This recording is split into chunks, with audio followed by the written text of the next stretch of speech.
When you are on a podcast, do you always have a call to action? You want to be really strategic about this because you're taking time out of your business to do this. So you want to have some kind of ROI on this. You got to have some return on this investment that you're making. So this is, and I've talked about this in the group, it's your story, it's your story, it's your story. And your story always ends with, your story is basically a trajectory to the obvious conclusion, which is your call to action. Hire this woman or tell somebody about her because she's amazing. So when you know your talk, then you can do that from the stage. And it's actually a little bit easier to do it from the stage. There's the discomfort of being on a stage in front of people back when we could do that. But what you're doing when you're doing your interview is you are endeavoring to do your talk as much as possible, woven in and out of the questions that the interview is asking you. So it's really important that you know your talk and you know where you're going with this, because you've got a mission, you've got an agenda, and they may or may not know that. I personally, when I have somebody on my show, I want to know what their agenda is because I want to create content that serves them.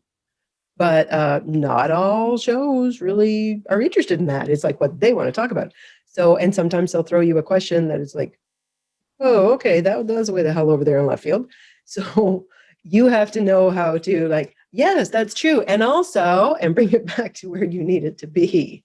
So that by the end of that thing, whether they actually invite you, I usually invite my people because I want to create a show that by the end of it, people are like, how do I work with this person? So I say, wow, that's amazing. How can people work with you? But even if they don't, they're usually going to say something like, do you have any last words? And that's where you insert your call to action. Suavely, elegantly. But yeah, definitely have your call to action because that is, some people mistakenly think that being on a podcast is like a TED Talk. A TED Talk is like where you go on and you tell an inspirational story, but there is no call to action. And psychologically, when people are listening to your story, you're taking them on that journey. And by the end of it, hopefully you've really emotionally engaged them. And they want to know what they can do about this thing that you've stirred up inside them.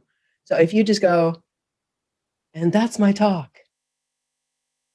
Okay. Within 5 minutes, they're starting to fade away on this thing. But if you've actually given them at the end of the interview, if you've actually said, oh, and you can connect with me, you've still left all kinds of stuff for them, for their imagination to be connecting to, and they're thinking it over. Like, I could do this. This is a possibility. This could be part of my life. It wasn't just a nice story. I could actually have some kind of transformation by working with this woman. So definitely call to action as part